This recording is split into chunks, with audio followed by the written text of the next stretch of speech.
Bien, bah bonsoir à tous, j'espère que vous m'entendez bien. Voilà, j'ai un petit micro devant moi, mais je pense que vous êtes là et qu'il n'y a pas de problème. Très heureux de participer, d'essayer de contribuer à votre réflexion ce soir. Donc effectivement, moi je trouve que c'est très important que votre structure contribue à cette réflexion sur l'extrême droite et sa progression. Et j'ai essayé d'apporter mon expertise électorale, de sociologie électorale, de sociologie politique, pour essayer donc de comprendre pourquoi l'extrême droite s'est installée désormais comme une force politique centrale en France et pourquoi elle progresse, comment analyser les usages du vote Rassemblement national, du vote pour Marine Le Pen à l'élection présidentielle, comment on peut essayer de comprendre cette espèce de progression qui semble un peu irrésistible au fil des élections et d'ailleurs qui n'est pas simplement irrésistible en France puisque la progression de l'extrême droite, elle s'inscrit dans un contexte de progression générale de l'extrême droite en Europe. Aujourd'hui, il y a plus d'une dizaine de pays en Europe où des composantes d'extrême droite sont en responsabilité. En Italie, une victoire récente aux Pays-Bas, l'AfD en Allemagne, donc qui est un parti assez néo-nazi dans beaucoup de ces composantes qui progressent. Vox en Espagne. Voilà, il y a vraiment une lame de fond et de manière générale peut-être même une progression d'un populisme ultra-conservateur dont on a vu aussi des expressions en Amérique latine ou aux États-Unis avec Trump. Donc comment analyser un petit peu ces tendances ? Alors je pense que c'est d'autant plus important, ça a été dit tout à l'heure, que moi ce qui me frappe en tant qu'analyste, c'est que finalement la lutte contre l'extrême droite, cette idée, la question de la lutte contre l'extrême droite n'est plus vraiment posée comme une priorité. Moi, j'ai 52 ans, j'ai été beaucoup marqué évidemment par le 20 avril 2002, c'est-à-dire la première qualification d'un candidat d'extrême droite au deuxième tour. Eh bien, il y a eu une manifestation historique à Strasbourg en réaction au 20 avril 2002. Il y avait une réaction très très forte de la société. Là, on a l'impression qu'il y a une forme alors je ne sais pas si c'est d'impuissance, de défaitisme, de démobilisation par rapport à l'extrême droite. Alors j'espère que les choses sont en train de changer. Et, là, ce qui est en train de se tramer autour de la mobilisation contre la loi immigration laisse à penser qu'il y a peut-être un déclic qui s'est produit. Mais en tout cas, c'est assez inquiétant de voir que finalement, on a l'impression qu'il y a une espèce de fatalisme à cette progression une fatalité qui nourrit le fatalisme à cette progression donc de l'extrême droite. Alors, l'extrême droite, petit rappel, ça fait quand même très longtemps maintenant que l'extrême droite électoralement est installée. Donc le Front National est créé en 1972. Il s'inscrit dans une longue tradition d'extrême droite. Il perce électoralement aux élections européennes de 1984. Les élections municipales à Dreux un an plus tôt, mais surtout les élections européennes. Et depuis 1984, il est à toutes les élections nationales à 10% et plus. Et maintenant, il est plutôt, évidemment, proche de 20 que de 10. Il y a juste une période où l'extrême droite a reflué, c'est les années 2000 et 2007, où Nicolas Sarkozy, d'ailleurs en intégrant très largement une large partie du discours du Front National de l'époque, a réussi temporairement en fait à affaiblir l'extrême droite. Mais l'extrême droite a repris de plus belle et vous le savez, Marine Le Pen a été, pour la troisième fois, pour la deuxième fois pour Marine Le Pen, l'extrême droite a été qualifiée au second tour de l'élection présidentielle de 2022. Donc c'est devenu quelque chose qui s'est banalisé. L'image même de Marine Le Pen a changé. Alors il y a une enquête qui est assez édifiante. C'est l'enquête que le journal Le Monde, le CEVIPOF et la Fondation Jean Jaurès a consacrée au RN et à Marine Le Pen en décembre dernier. Donc c'était il y a à peu près un mois. Alors, les chiffres sont assez historiques. On a des chiffres depuis assez longtemps. Et donc là aujourd'hui, il y a 45% des Français qui pensent que le Rassemblement national est un parti de gouvernement. Pour donner une idée, c'était 30% en 2020. Quand on demande aux Français de qualifier Marine Le Pen, il y a 51% des Français qui jugent qu'elle est la représentante d'une droite patriote et attachée aux valeurs traditionnelles. Et il n'y a plus que 45% qui la jugent comme représentante d'une extrême droite nationaliste et xénophobe. Donc là, très clairement, on voit que l'image en fait de Marine Le Pen a changé. Elle est celle finalement d'un parti de droite, bien ancré à droite, mais assez classique. Et surtout, vous avez sans doute entendu parler de ce chiffre, pour la première fois, Marine Le Pen n'est plus considérée comme un danger pour la démocratie. Donc il y a 45% des Français qui jugent qu'elle n'est pas un danger pour la démocratie. C'était 20 points de plus il y a 5 ans. Voilà. Donc concrètement, il y a une forme de normalisation qui est bien en marche. Évidemment, les élections présidentielles de 2022 ont été aussi une étape extrêmement importante. Je vous rappelle qu'au premier tour de l'élection présidentielle de 2022, si on additionne le score de Marine Le Pen avec le score de Zemmour et de Dupont-Aignan, on a un tiers des Français qui ont voté pour un parti d'extrême droite. C'est au premier tour de l'élection présidentielle, 36% des employés qui ont voté pour Marine Le Pen, 33% des ouvriers. Et quand on regarde, et ça c'est évidemment, je vais revenir sur cette question qui est absolument essentielle, quand on regarde dans les communes en France, il y a 35 000 communes, donc Marine Le Pen arrive en tête dans 20 000 communes, contre 10 000 pour Emmanuel Macron au premier tour. Donc je vais revenir tout à l'heure en détail sur cette question de la ruralisation du vote d'extrême droite. Toujours des chiffres pour 2002, pour vous les remettre en tête. C'est un record de voix au second tour. 13 millions de voix au second tour de l'élection présidentielle. C'est 7 millions de plus qu'en 2017. Et entre Macron et Le Pen au deuxième tour, il y a donc l'écart s'est considérablement rétréci et donc du coup on arrive à il n'y a plus que 5 millions d'écart entre les deux finalistes alors qu'il y avait 10 millions de voix de différence entre Macron et Marine Le Pen, donc 5 ans plus tôt.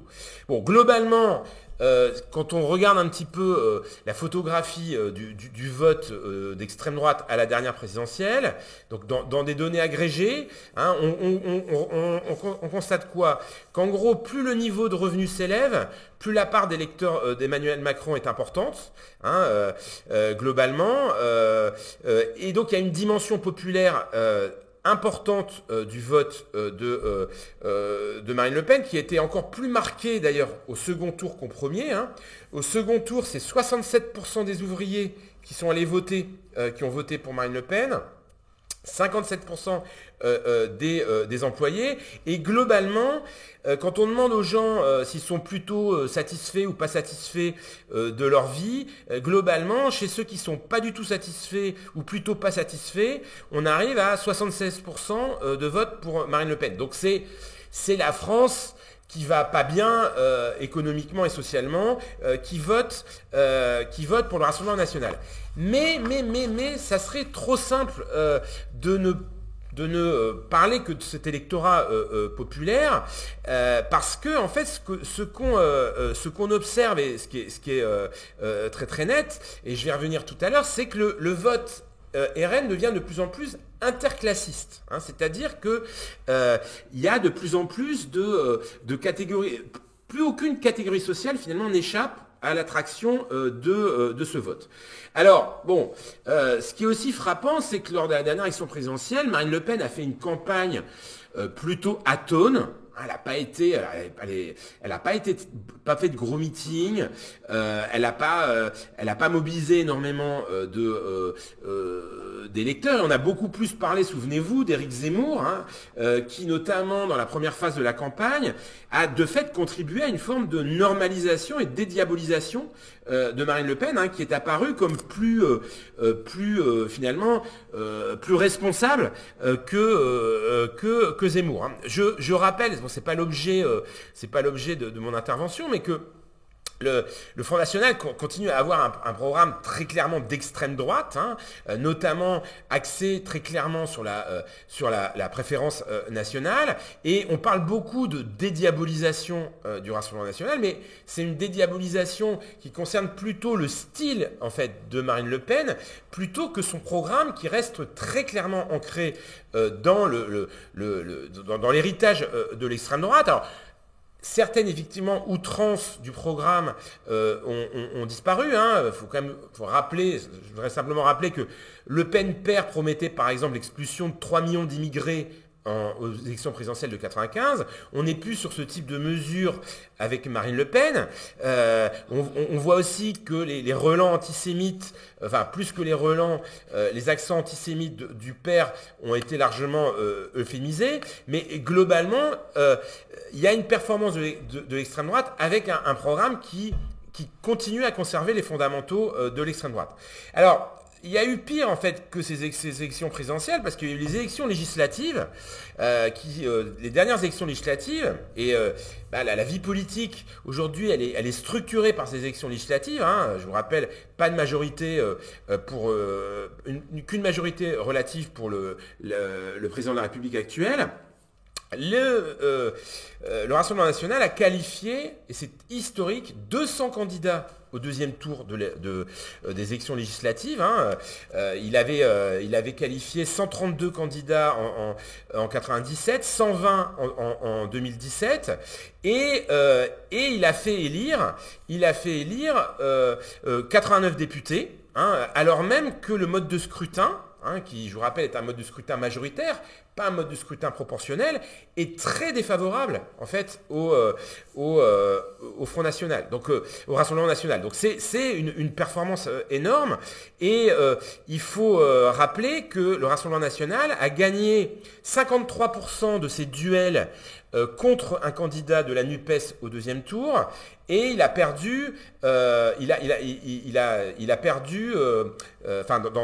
le cas de duel avec En Marche, il n'a gagné que 48% de ses duels. Je reviendrai tout à l'heure sur cette question du Front républicain.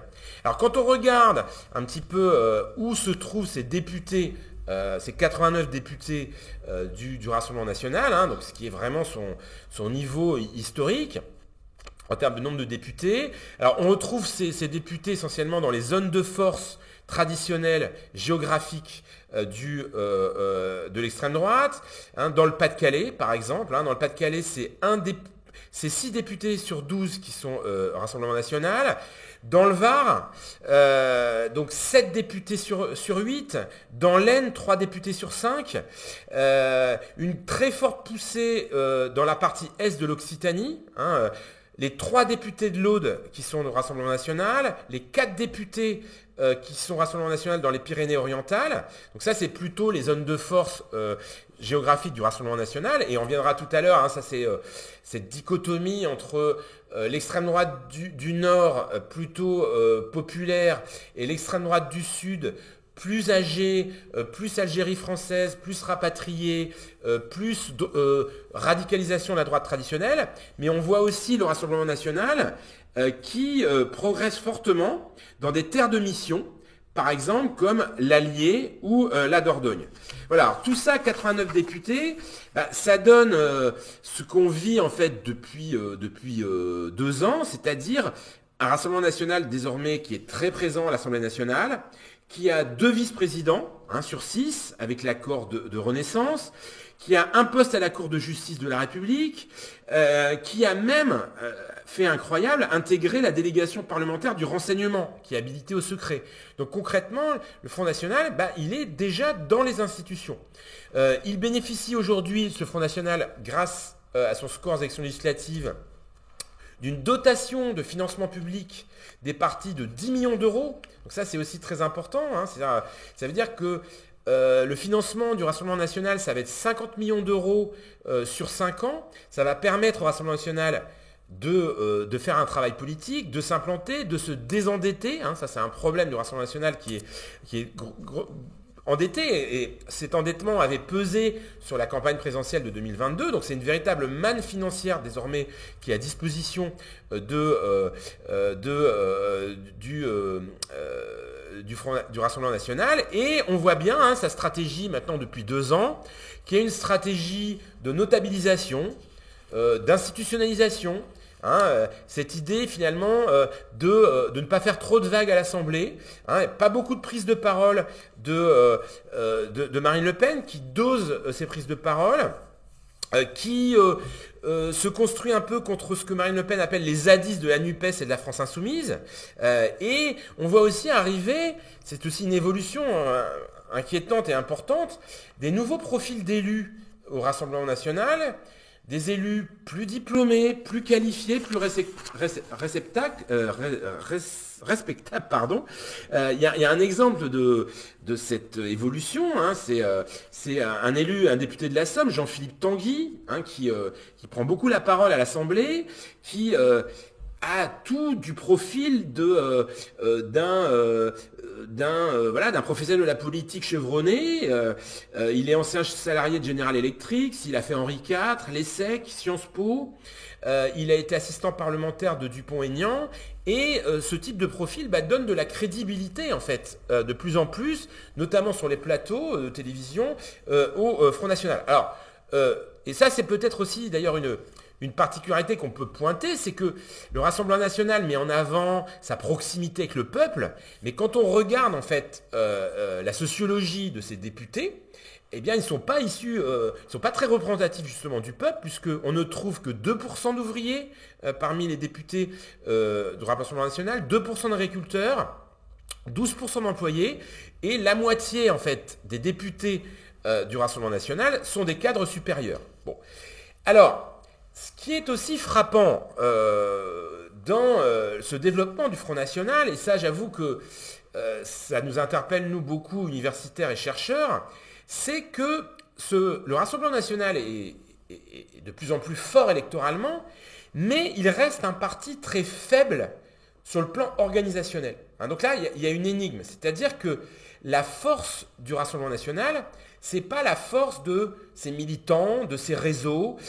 Globalement, le Rassemblement national reste un petit parti, un grand parti électoral, mais un petit parti. Il y a autour de 20 000 militants au Rassemblement national, même si les chiffres sont difficiles à évaluer. Il y a très peu d'élus locaux, globalement, je parle d'élus municipaux. Il y a une quinzaine de mairies, et les élections municipales de 2020 n'ont pas été très bonnes pour le Rassemblement national. Et en plus, le Rassemblement national a tendance à perdre ses élus municipaux. Entre 2014 et 2020, le Rassemblement national a perdu près de la moitié de ses élus municipaux qui ont démissionné parce que ils sont pas vraiment c'est des amateurs très très souvent. Et donc c'est un parti qui très souvent a élu des députés aux élections législatives qui étaient assez peu connu en général, et la photo de Marine Le Pen permettait en fait d'élire ces députés. Alors même si quand même il y a une tendance à aussi la notabilisation sur le plan local. On voit, alors il y a 15 villes, mais on voit quand même que le Front National, lorsqu'il s'implante localement dans des communes, eh bien, il remporte des élections législatives. Je pourrais prendre plein d'exemples. On voit Louis Alliot, on voit par exemple dans la banlieue d'Avignon, la mairie du Pontet, où le maire Joris Ebrard a été élu député en 2022, il avait été élu maire depuis 2014. On voit par exemple aussi, dans une région que je connais bien, le Nord-Pas-de-Calais, à Hénin-Beaumont évidemment, le fief de Marine Le Pen, mais aussi Bruy-en-Artois, très souvent il y a d'abord une conquête aux élections municipales, puis une victoire aux élections législatives.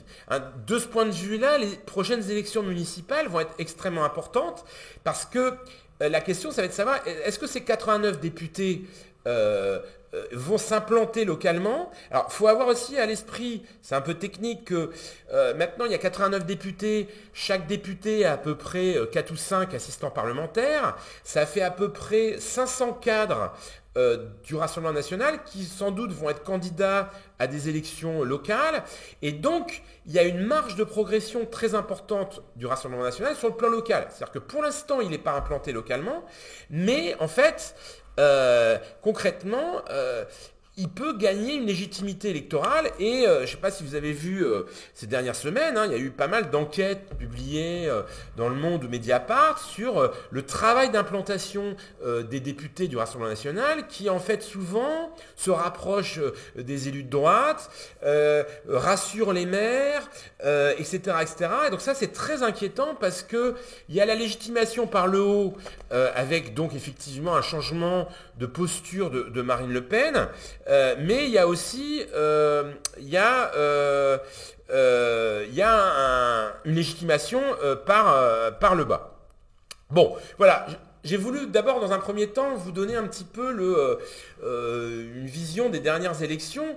Maintenant, ce que je vais faire, c'est plus précisément analyser la sociologie de ce vote. Voilà. Alors,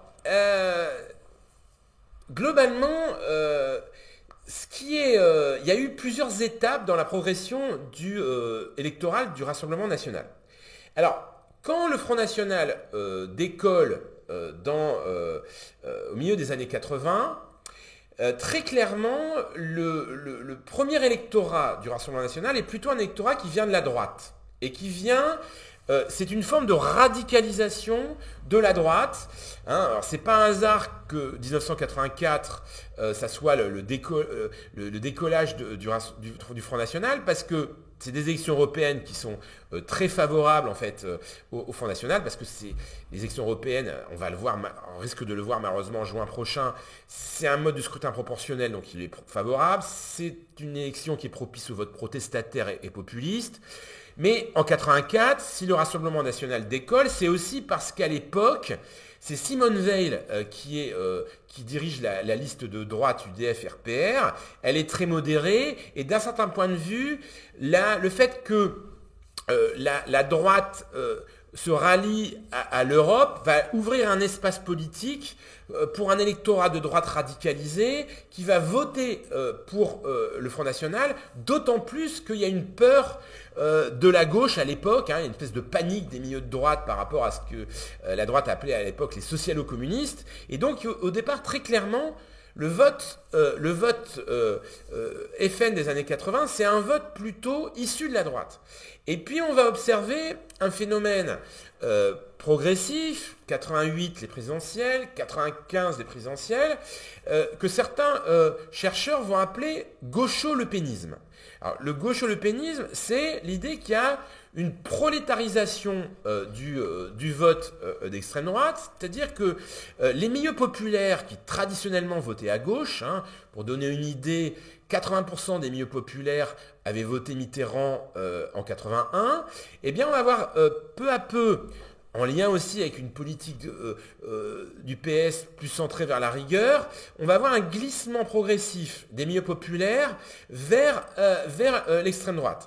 Et Jean-Marie Le Pen va d'ailleurs adapter son discours puisqu'il va progressivement renoncer à un discours qui était très libéral sur le plan économique.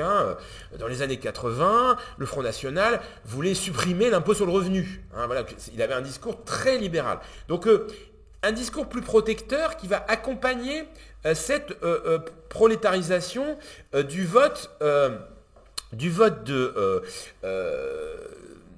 d'extrême droite. Alors, prolétarisation qu'il ne faut pas en même temps complètement exagérer. C'est-à-dire qu'il y a une tendance, en fait, il y a une tendance à considérer que les ouvriers votent majoritairement pour l'extrême droite. Ce n'est pas le cas. Concrètement, le premier vote des milieux populaires, c'est pas l'extrême droite, c'est l'abstention. hein. Et donc, concrètement, il n'y a pas d'une majorité d'ouvriers, alors, ou alors au deuxième tour, mais avec une forte abstention, hein, comme j'ai dit tout à l'heure. Mais en fait, au premier tour, il y a à peu près entre 30 et 40% des ouvriers, alors c'est évidemment beaucoup, qui votent pour les partis d'extrême droite. Donc il ne faut pas surestimer cette composante populaire. Donc ça, c'est la deuxième étape, la prolétarisation du vote d'extrême droite.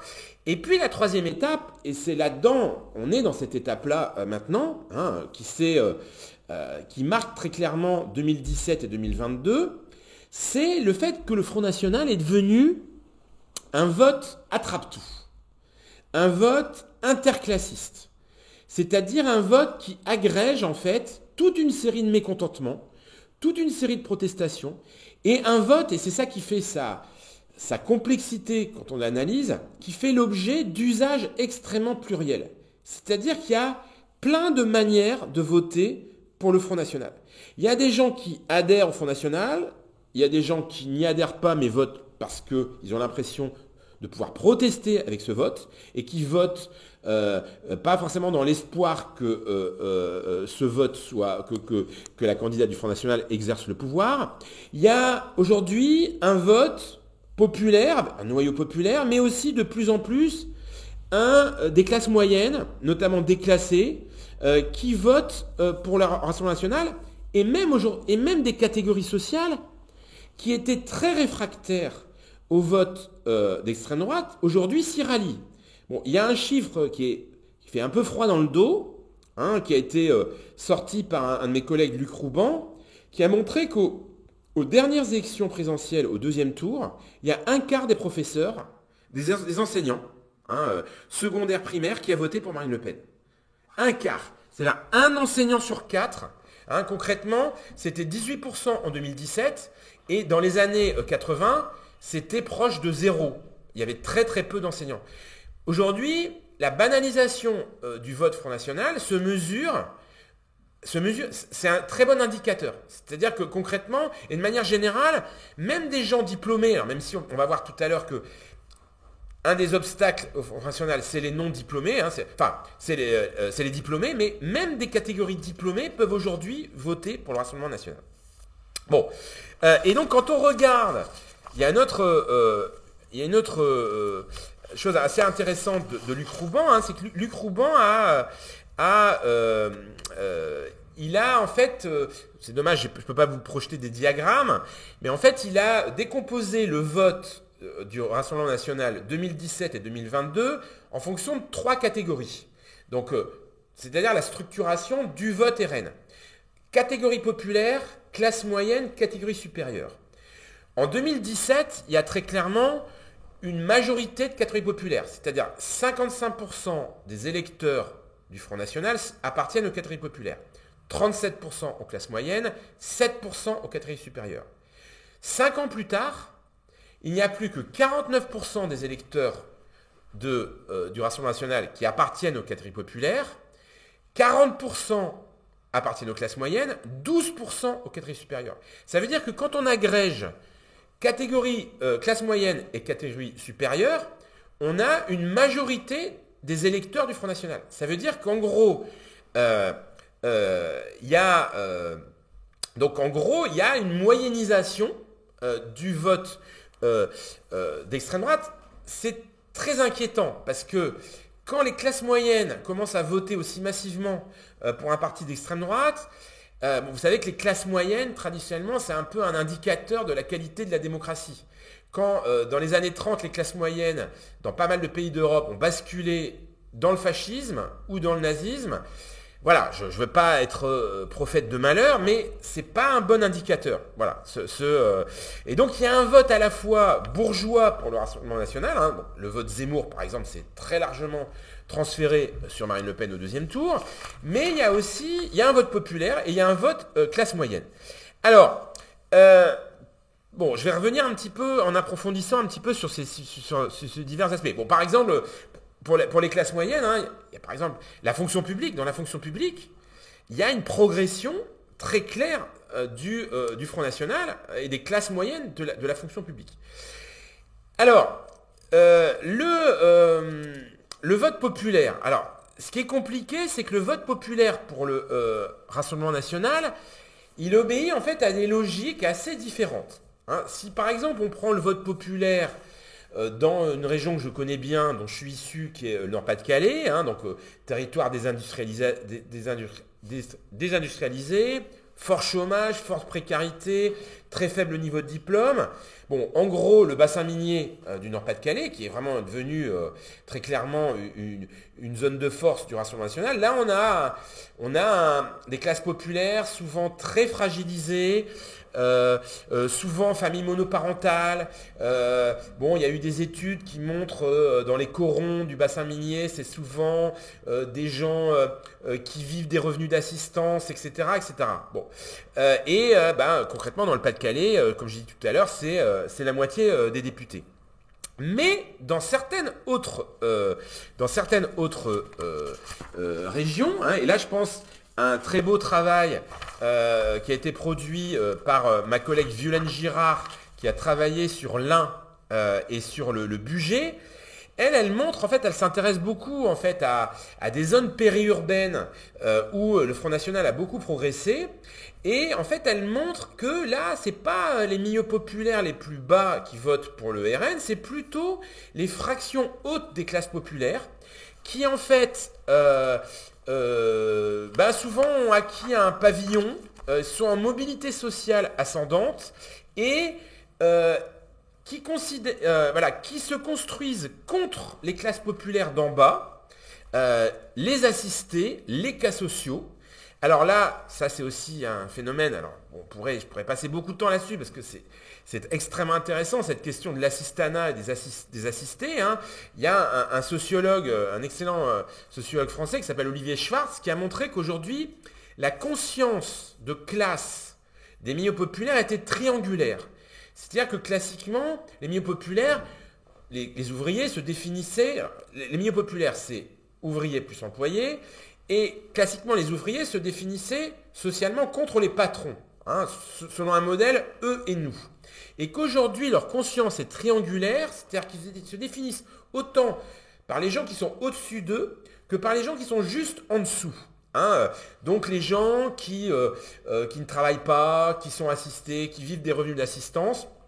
Et Marine Le Pen prospère sur ce discours, cette posture de l'assistanat. C'est-à-dire que elle exalte la valeur travail, alors, elle n'est pas la seule, hein, mais en fait, elle arrive en fait à capter ce vote des milieux populaires qui travaillent beaucoup, qui s'en sortent difficilement et qui finalement se construisent contre des classes sociales assistées ou, je vais y revenir tout à l'heure, l'immigré qui lui aussi vit des revenus d'assistance, etc. Bon, il y a un autre travail passionnant, c'est le travail de Benoît Coquart, donc, qui est un sociologue qui lui en fait a travaillé sur le Grand Est. Hein. Il a écrit un ouvrage en 2019 passionnant qui s'appelle Ceux qui restent, faire sa vie dans les campagnes en déclin. Donc en fait il s'intéresse à tout un arc allant de la Somme à la frontière suisse en contournant la région parisienne.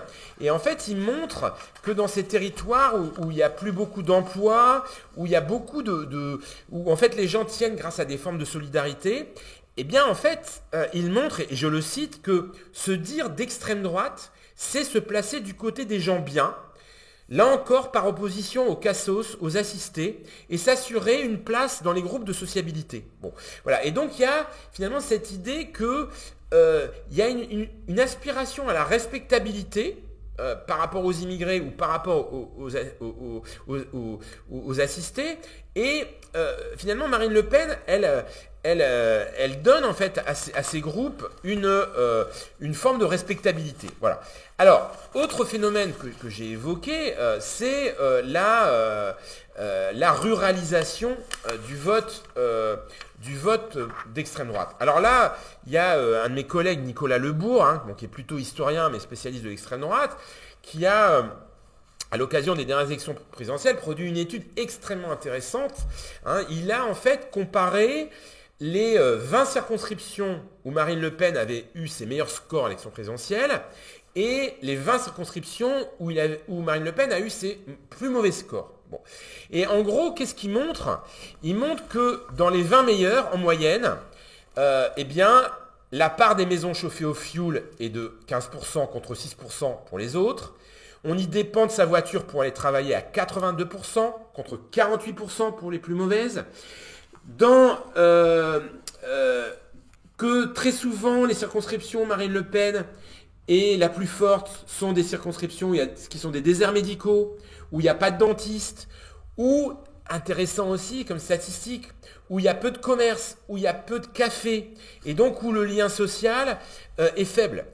C'est souvent une France enclavée, une France anomique, une France où de la vacance commerciale, ce qu'on appelle nous en sociologie la France de l'anomie. L'anomie, c'est-à-dire, voilà, c'est ces endroits où il y a un sentiment d'abandon qui s'installe et un sentiment de déclassement territorial. Donc ça, c'est très important. C'est aussi un puissant combustible du vote d'extrême droite. C'est le déclassement territorial.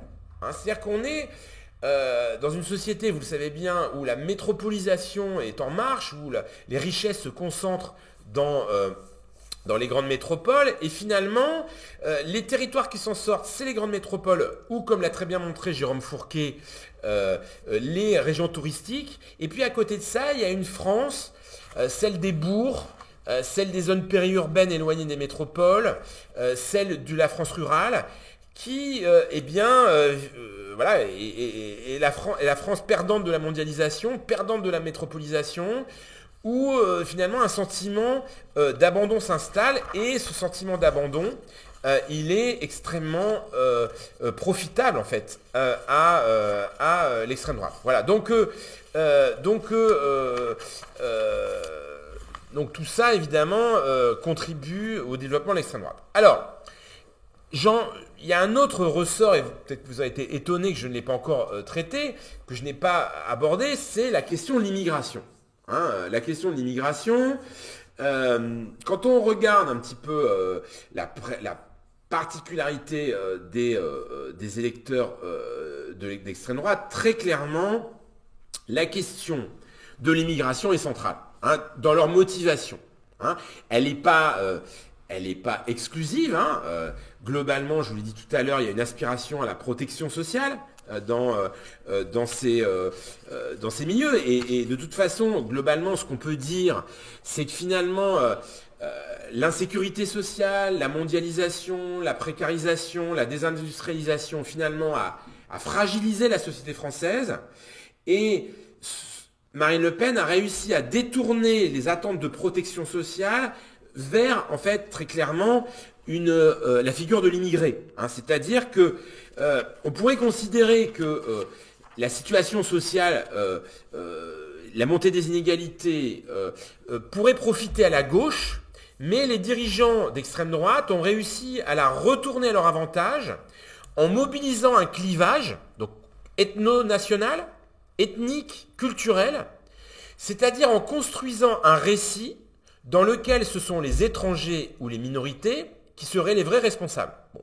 Et donc là, évidemment, on a la logique classique du bouc émissaire, hein, qui marche à plein, et logique du bouc émissaire qui a quand même été, il faut le rappeler, qui est aujourd'hui exacerbée par la crise migratoire que connaît l'Europe depuis 2015, par aussi très clairement...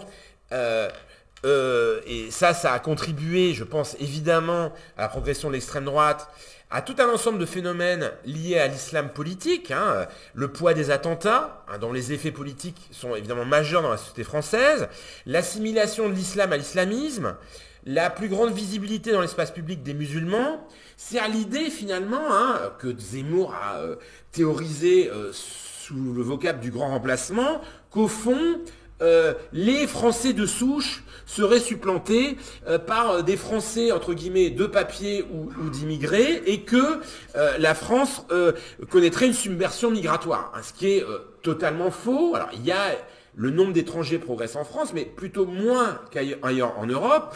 Et là-dessus, je vous renvoie aux travaux de François Héran qui montrent que la question de l'immigration aujourd'hui mérite évidemment d'être posée dans des termes tout à fait différents que celle avec laquelle aujourd'hui l'extrême droite, mais aussi la droite, et aujourd'hui, on l'a vu avec la loi immigration, le pouvoir en place, la problématise. Bon. Et donc, on voit bien que cette question de l'immigration, c'est évidemment le fonds de commerce de l'extrême droite. Alors, ce qui est mais je voudrais quand même nuancer cette question parce que, d'abord, concrètement, l'immigration n'est pas la préoccupation principale des Français. Hein. Quand on regarde les items, le pouvoir d'achat, par exemple, depuis 3 ans est au-dessus de l'immigration comme préoccupation. Et par ailleurs, et donc là, il faudrait évoquer les travaux de mon collègue Vincent Tibéri, hein, qui travaille beaucoup sur les questions de rapport de l'immigration à la France. Ce qui est assez paradoxal, c'est que ce que montre mon collègue Vincent Tibéri, c'est que la tolérance à l'égard du multiculturalisme, finalement, alors même que les Français sont une majorité à penser qu'il y a trop d'immigration, il y a quand même une tolérance à l'égard du multiculturalisme qui progresse. C'est-à-dire qu'on n'est pas, contrairement à ce qu'on entend parfois, dans une espèce de droitisation implacable de l'opinion publique. Hein. Il y a une sensibilité de l'opinion par rapport à la question de l'immigration, c'est vrai, mais finalement, il y a une acceptation du multiculturalisme qui quand même progresse. Bon, donc, alors, là, je pense... C'était évoqué tout à l'heure quand on a évoqué la loi immigration. Moi, ce qui me frappe, et ça je pense que c'est une des hypothèses les plus fortes qu'on peut avoir pour expliquer la progression du Front National, c'est que c'est pas tant le discours du Rassemblement National lui-même qui est en cause. C'est finalement le fait que les questions que pose le Rassemblement National sont de plus en plus entérinées par les autres forces de gauche, les autres forces politiques. Quand par exemple Emmanuel Macron, donc ça on peut en discuter, a justifié il y a quelques jours la loi immigration en disant que finalement c'était pour répondre aux problèmes que soulève le Front National et traiter les problèmes qui font aujourd'hui la force du Front National, on pourrait soutenir exactement l'inverse. C'est-à-dire qu'en fait, globalement, le discours de la droite et aujourd'hui une partie de la majorité présidentielle, hein, il y a quand même eu 60 députés qui n'ont pas voté cette loi, finalement légitime l'agenda de l'extrême droite. Voilà. Donc ça, c'est une question qu'on peut se poser. Est-ce que pour lutter contre l'extrême droite, il faut tenir le même discours qu'elle, hein. Donc ça par exemple c'est le discours, la stratégie de certains pays scandinaves, hein, parfois même sociodémocrates, qui disent finalement il faut, pour lutter contre l'extrême droite, lui prendre son programme pour la neutraliser.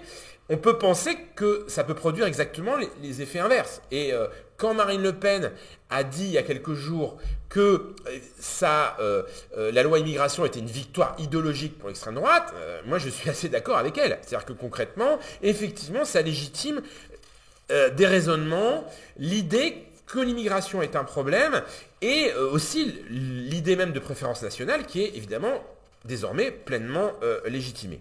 Bon. Voilà, alors, pour terminer, il me reste combien? Je vais prendre encore 5 bonnes minutes. Alors, il y a tout un ensemble d'aspects que j'ai pas traités.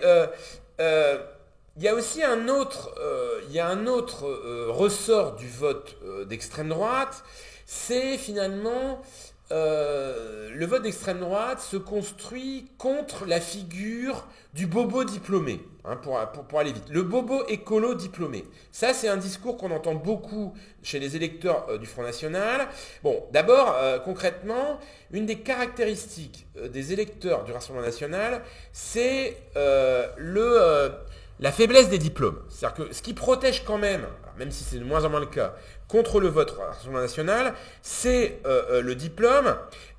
Bon, juste un chiffre, hein, deuxième tour de 2022 présidentiel, 74% des votants ayant plus de 3 ans d'études à leur actif ont préféré Emmanuel Macron à Marine Le Pen, tout comme 58% des Bac+2 ayant voté.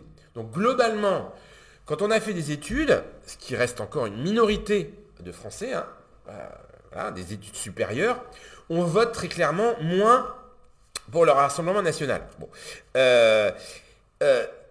Et le Rassemblement national construit un petit peu son discours contre les bobos et les bobos écolos. Et là-dessus, je voudrais aussi pointer un élément qui est un peu inquiétant, c'est que de plus en plus, Marine Le Pen remporte des parts de marché électorales contre le discours écologiste. C'est-à-dire qu'il y a finalement cette idée que les partis du système, que finalement l'écologie est défavorable au milieu populaire, que c'est une préoccupation de bobos urbains, et au fond, il faut faire attention que la légitime préoccupation de l'écologie et du lutte contre le changement climatique ne soit pas une machine encore à nourrir en fait le Rassemblement national si elle ne s'accompagne pas de politiques de justice sociale. Voilà. Donc ça, je pense que c'est un élément à prendre en compte, c'est-à-dire que concrètement, dans l'électorat du Rassemblement national, les politiques environnementales sont perçues comme hostiles à leurs intérêts,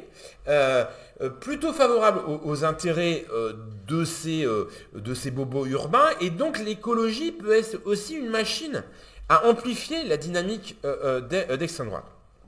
Bon, et tout ça d'ailleurs amène à la question de la gauche, c'est-à-dire que, bon, je pense aussi que quelque chose qu'on peut dire, c'est que l'envers de la force de l'extrême droite, c'est la faiblesse de la gauche.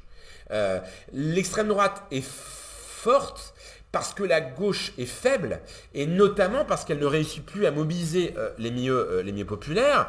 Et là, ça renvoie aussi à des débats électoraux assez intéressants.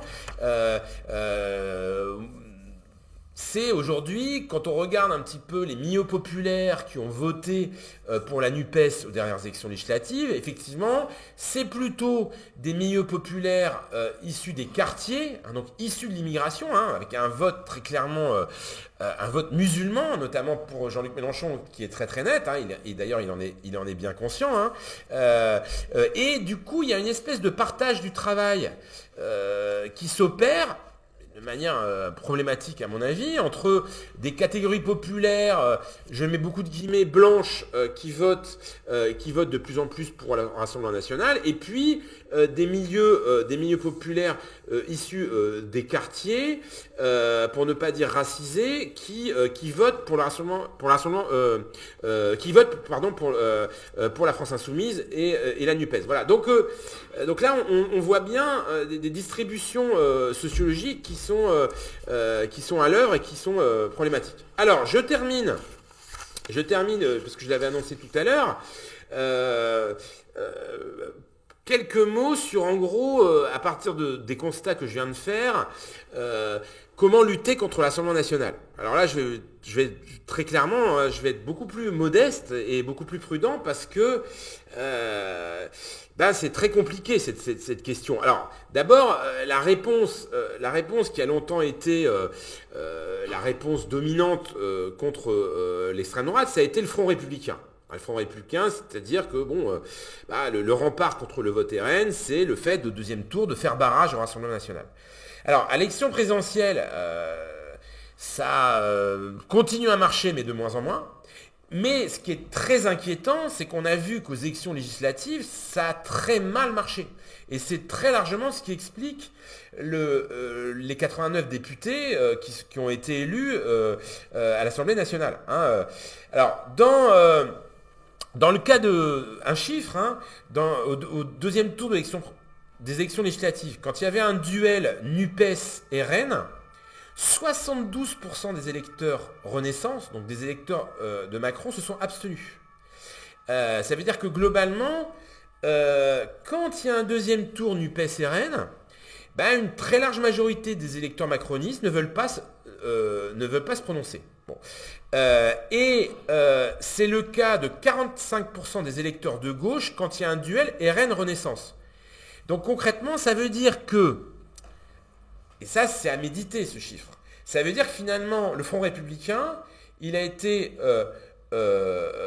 plus pratiquée par en fait les électeurs de gauche au deuxième tour que par les électeurs de macronistes. Bon, voilà, c'est aujourd'hui un certain nombre d'électeurs macronistes mettent même sur le même pied la gauche radicale Mélenchon et le Rassemblement national, voire même considère que la gauche Mélenchon, c'est pire que le Rassemblement national. Donc ce qui a fait dire à Jérôme Fourquet que le Front républicain a littéralement explosé aux dernières élections législatives. Bon, voilà, donc concrètement, ça aussi, ça interroge. Bon, deuxième remarque, je pense que, donc ça, on peut en discuter après, évidemment, je pense que l'argument de dire que voter pour l'extrême droite, c'est voter contre le fascisme, c'est-à-dire invoquer le péril historique pour faire barrage au Rassemblement national, je pense que ça ne marche plus chez beaucoup d'électeurs, notamment des électeurs jeunes. Alors, faute sans doute de culture historique, mais cet argument en fait de simplement agiter l'épouvantail du fascisme pour faire barrage à l'extrême droite, je pense que ce ressort-là, il n'est plus efficace. Alors je ne dis pas qu'il ne faut pas l'activer, mais en tout cas il faut mesurer en fait qu'il n'est plus aussi performant. Enfin, troisième série de remarques. Voilà, concrètement aujourd'hui, c'est quoi un agenda de lutte contre l'extrême droite? Bon, on voit bien que l'extrême droite est le reflet de tout un ensemble de transformations de la société, de fragilisation de la société, de processus de déclassement, de brouillage idéologique. Voilà. Et donc concrètement, il n'y a pas évidemment une recette miracle, il y a tout un ensemble de